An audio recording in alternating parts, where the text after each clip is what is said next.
Nous ne pouvons être ressuscités des morts sans avoir été amenés à cette position de mort. Romains 6. Comprenez-vous pleinement que vous ne pouvez pas partager la vie de résurrection en Christ sans avoir été enseveli avec Christ en sa mort?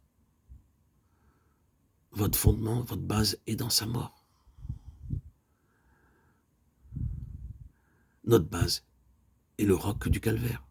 C'est là que nous avons été plantés, enracinés, de façon à ce qu'aucun orage ne puisse nous en arracher. On dit que le chêne s'enracine par l'orage. Vous êtes comme le chêne. Et Dieu vous enverra beaucoup d'orages pour vous enraciner. Plus la puissance de la vie divine sera forte en vous, plus Dieu la mettra à l'épreuve. Et à mesure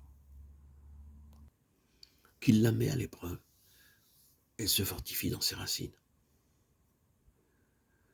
Vous ne pourrez jamais connaître la victoire décrite dans Éphésiens 1 d'une façon permanente si vous n'avez pas expérimenté Romains 6 comme base personnelle et ininterrompue. Vous demandez ce qu'est Romains 6. Écoutez l'apôtre. Ne savez-vous pas?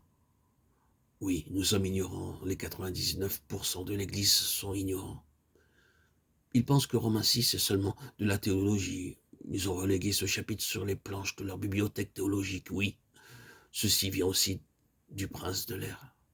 Le diable sait ce que le 6e chapitre des Romains signifie pour lui. Et alors, il a imaginé d'obscurcir ce chapitre par toutes les querelles théologiques possibles, de façon à cacher à l'Église la seule manière de le vaincre. Ignorez-vous ce fait? Nous tous qui avons été baptisés en sa mort.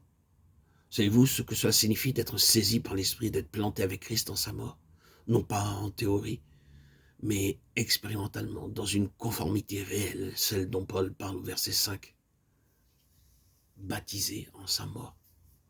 Enfants de Dieu, je vous supplie de ne pas recevoir ce message à la légère. Mes chers amis, mes frères et sœurs,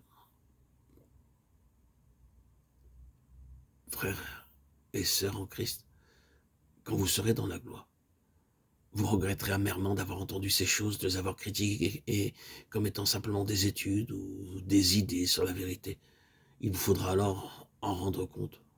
Je vous en supplie, mes chers amis, sachez vouloir laisser au Saint-Esprit la liberté de vous faire réaliser ce que cela signifie d'être planté dans la mort de Christ. Car,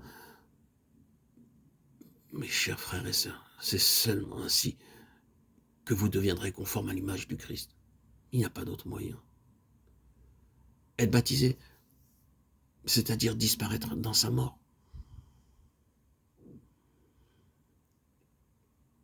Qui est-ce qui accomplit cet acte? L'âme elle-même en serait bien incapable. C'est le Saint-Esprit qui fait l'œuvre.